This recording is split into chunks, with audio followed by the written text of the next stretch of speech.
Let's start from where we left off last time. Right here.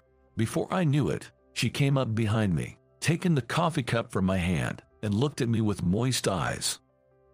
My heart raced. Everything that had happened with her, it all started that night. Robert Thompson. Just as I was about to sit on the waiting room couch, my name was called. The voice sounded somewhat curt. Was it because I was late for my scheduled time? It's not like I wanted to be late. I told them in advance I'd leave on time because I had a dentist appointment, but my manager, Amy, held me back. She always does this on purpose. Darn that female boss, Amy. I rushed into the examination room, where the dentist was impatiently looking at my x-ray. It's not a cavity. It's not. While sitting on the examination chair, I blurted out in surprise. The pain in your tooth is due to clenching. It's not just grinding your teeth while you sleep, but you are constantly clenching your teeth unconsciously. Are you under any stress at work or something? He hit the nail on the head. I'll give you some painkillers again, but be aware and try not to clench your teeth. I was stunned. So, when humans feel stressed, they have a habit of clenching their teeth, and clenching them constantly can cause them to ache. Most of my stress comes from my female boss, Amy. After all, she has the mentality that a subordinate's success is her success, but their failures are their own. She throws a fit if things don't go her way, and she constantly nitpicks. She has a knack for making snide remarks to subordinates she doesn't like. The fact that my toothache might be because of the boss. The dentist's office was on the 3rd floor of a 27-story mixed-use building located nearby my office. I finished my checkup just after 7:30 in the evening. I waited for the elevator, planning to eat dinner in the underground food court. Unusually, there was no one else around. When the descending elevator arrived, "Is the first floor okay for you?" I wanted to say basement floor, but what came out was a simple yes. She probably works for a company located in this building. We had shared the elevator a few times before. She's a stunning beauty. I mean, drop-dead gorgeous. She always stands by the control panel, holding the open button for everyone to get on and off, then quickly presses the close button before exiting. I had secretly nicknamed her Elevator Lady, and always looked forward to catching a glimpse of her in the elevator. But I never expected to run into her after my dentist appointment, and to have a moment alone with her. I found myself wishing the elevator would just stop for some reason, when suddenly I felt a strong jolt from below. It's an earthquake. The elevator has actually stopped. The lights went out, and the emergency lights turned on. At the same time, my right arm was suddenly yanked tight. She, in her shock, had grabbed onto my bicep with both her hands. I was frozen, unable to move, just standing there. It felt like a long time. But in reality, it was only a few seconds, maybe several. Then, the elevator began moving again, stopping at the nearest floor, and the doors opened. "It's okay now, let's get out." She quickly let go of my arm. Then, blushing, she said, "Oh, I'm sorry," and gave a nod. We both exited the elevator side by side. She nodded again and began to walk away.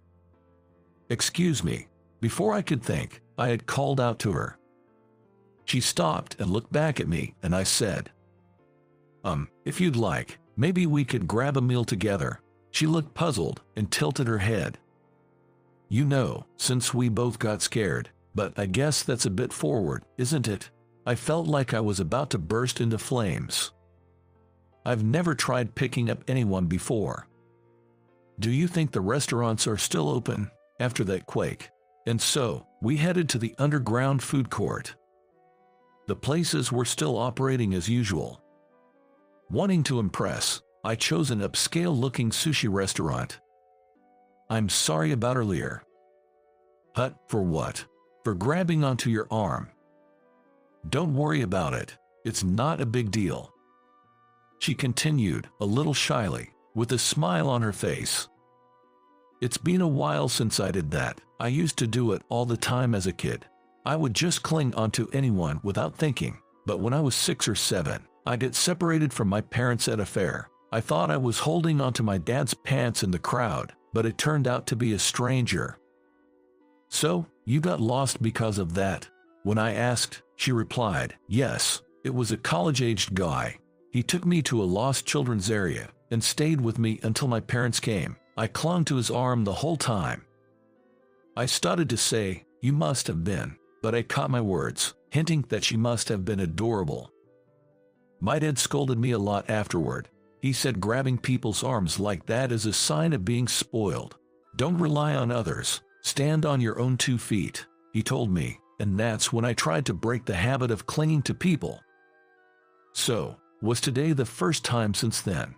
Curious, I asked, and she playfully responded, who knows, but anyway, I'm glad I wasn't alone, and she smiled warmly. After that, the conversation drifted to a recent visit to the dentist because of a toothache that wasn't a cavity. We also talked about how our work stress must definitely be because of our bosses. Before I realized it, I was talking more than I usually did. It's not just my current boss. Ever since I was born, there's always been a woman in a position above me. My sisters are 5 and 3 years older than me, and throughout elementary, middle, and high school, all my teachers were women. Even at my part-time jobs, all my bosses have been women. Are you afraid of women or something? No, I don't see it that way. It's just that. Just what? Back in my school days, I had this female friend. She'd often invite me out to drink and stuff. I'd get my hopes up, thinking something might happen, but in the end, she'd say something like, "You are just a safe bet to me."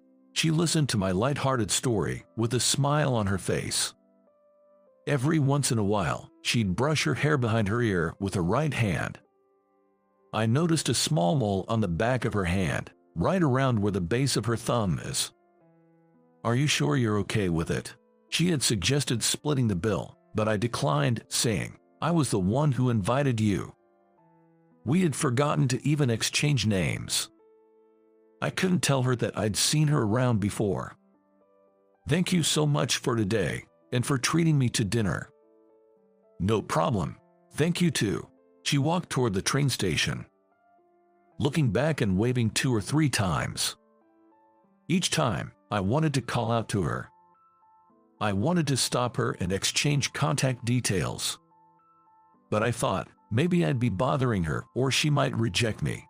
With those thoughts, I couldn't muster the courage to speak up. Waving back was all I could manage. Anyway, I'll see her again in the elevator like always. That's what I reassured myself with internally. And as I watched her leave, I realized I was clenching my teeth. Simultaneously, the words of my dentist echoed in my mind.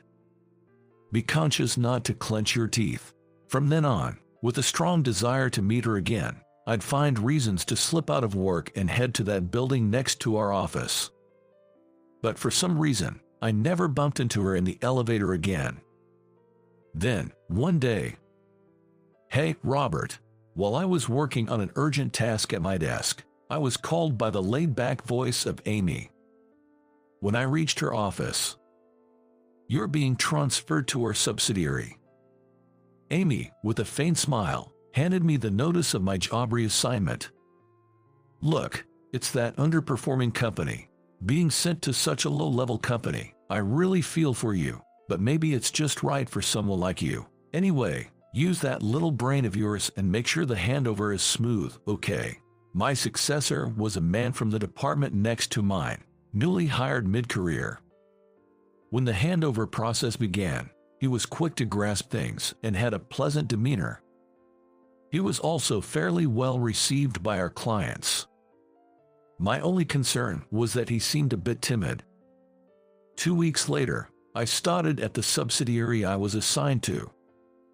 The The commute took about 20 minutes longer than before, but it was manageable. However, because I was unfamiliar with the train line, I barely made it on time that day. Panting, I rushed into the building's elevator.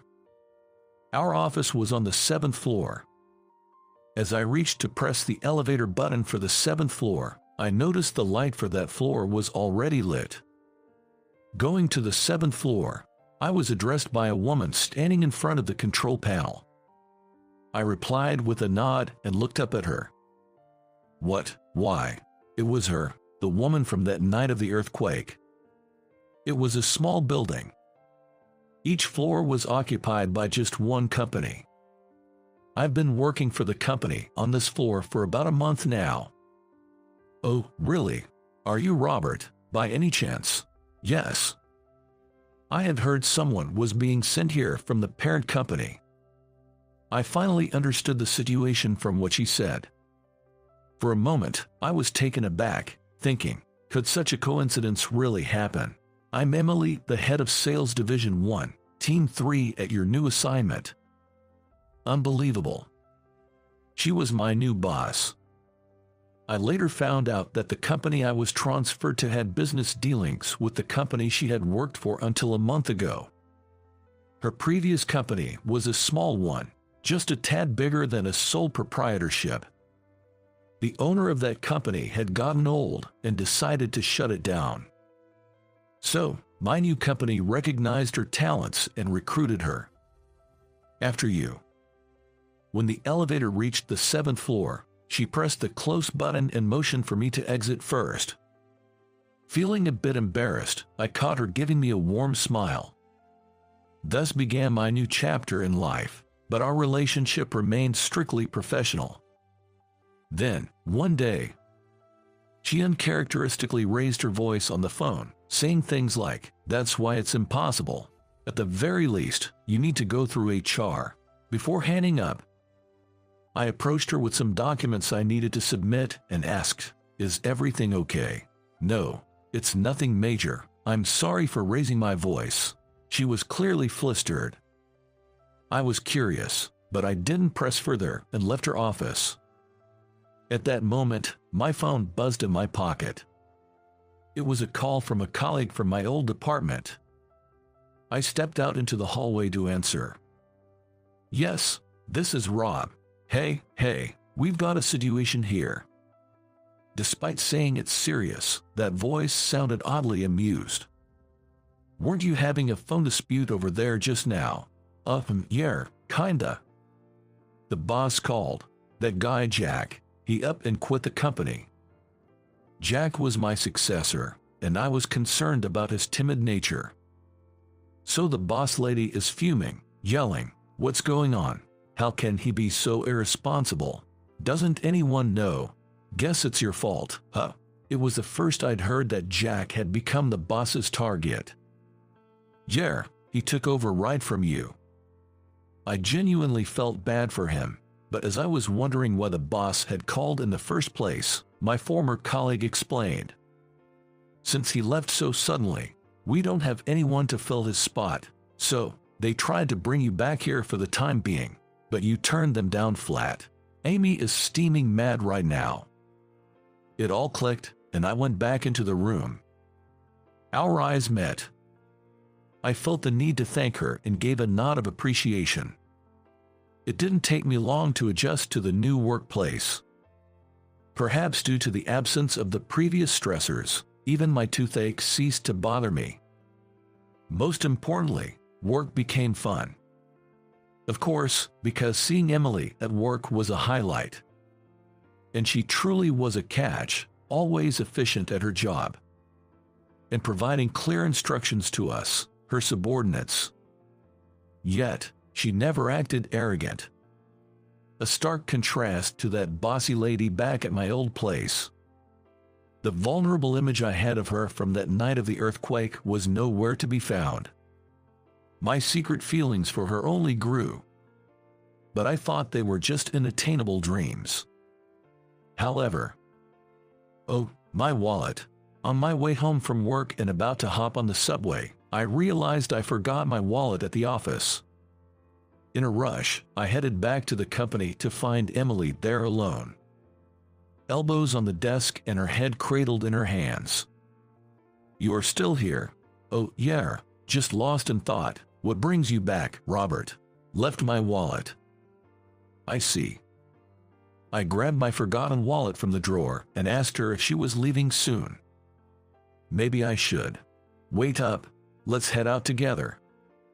With that, the two of us got in the elevator. "I hope it doesn't get stuck again," she murmured, looking up at the elevator's floor indicator. When I turned to her, she was already looking at me. "Is it okay?" I wasn't sure what she meant by okay. The next moment, she suddenly gripped my arm tightly, much like that night of the earthquake. But this time, even after we stepped out of the elevator and began walking, she didn't let go of my arm. My previous company was a small place. I was persuaded to join this one, but being a manager and leading people, it's quite a challenge. It seems that even she, who always appears confident at work, feels the pressure. "How about grabbing some dinner?" I was thinking the same, but I have two conditions. Suddenly, she let go of my arm and took on a serious demeanor, just like at work. "What are they?" "We'll split the bill." "Okay." "And no sushi places." "Got it." She shrugged and let out a soft chuckle. "Actually, I'm not a fan of raw fish." "So, you pushed yourself that other night?" "Yes," I thought, why not? You treated me after all. We both laughed heartily. As we laughed, she grabbed my arm again, resting her head on my shoulder. She chose a barbecue place near the station. A man and a woman, just the two of us, at a barbecue joint. My heart raced, but she seemed completely unbothered. First, we toasted with draft beers. I glanced at her right hand as she held her mug. I was staring at a mole near the base of her thumb on the back of her hand. What? She noticed where I was looking and seemed puzzled. "Oh, that mole on your hand." "Yeah, I've been self-conscious about it before." "What about the mole?" "Well, actually, me too." Saying this, I showed her the palm of my left hand. "Look, right here." Oh my. On the palm of my left hand, I also had a mole near the base of my thumb. She laid her right hand over my extended left one. "It's a perfect match, almost the same spot." "See?" She playfully looked at our overlapping hands and said, matching the lines of our palms, "It's like fate or something." She made a cheeky face, sticking out her tongue in jest. And so, we began dating. Of course, we never mixed our personal and professional lives. However, our colleagues seemed to have had an inkling about us. Then, about a year and a half later, an unexpected announcement was made. Firstly, the head of the department I was previously in, Manager Williams. The HR department, concerned about the high turnover rate of employees under her direct supervision, conducted interviews and found out about Amy's arrogant behavior. She was removed from her director position and relegated to a less significant role. Then, Emily was chosen as her successor. Transferring from a subsidiary, it was truly a promotion for her. I was chosen to fill Emily's previous role. From tomorrow, we'll be in different departments at work. We can't help it. Anyway, let's start from where we left off the other day. Here, now. Why not? She smiled mischievously. I couldn't suppress the bubbling feelings anymore. Once she sets her mind on something, she won't listen. She took the coffee cup from my hand. I extended my now empty left hand towards her. She placed her right hand over mine. Our palm lines match. It's like fate. The toaster dinged. That's it for now. The toast is ready. Darn. She and I took turns cooking. That day, it was my turn to prepare breakfast, so I was in the kitchen. We had started living together. By the way, The reason we were moved to separate departments is the company's policy that married couples can't be in the same department. Yes. We were newlyweds, fresh into our marriage. Let's continue from where we left off. Come on, let's. My beloved Emily was repeatedly trying to get my attention. Naturally, I presented the palm of my left hand in front of Emily. Then, Emily playfully slapped it away. "What's the matter? Still half asleep?" It was Emily's voice that made me realize I'd dozed off and had been dreaming of our newlywed days. The sensation of Emily's hand tapping mine brought me back to reality. "About the other day," I mumbled, and Emily picked up on it. She gently placed her right hand over my left. "Look at us, we've sure aged, haven't we?" She looked at her hand with wrinkle and smiled. "We've been married for almost 20 years now." "Oh, found another gray hair. Let me continue from the other day." Saying that, she began plucking out my gray hairs. It was just after 3 days since she found the gray